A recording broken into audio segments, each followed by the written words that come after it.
اعوذ باللہ من الشیطان الرجیم بسم اللہ الرحمن الرحیم۔ حضرت داؤد علیہ السلام نے ایک مرتبہ ایک مینڈک کو دیکھا جو محویت کے عالم میں اللہ عز و جل کو یاد کر رہا تھا۔ حضرت داؤد علیہ السلام نے اس مینڈک سے پوچھا کہ تم کب سے اس عالم میں ہو؟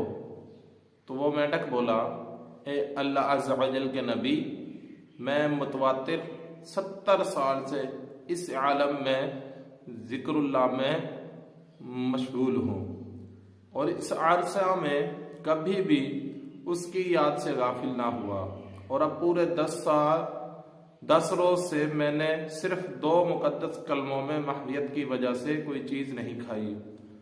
حضرت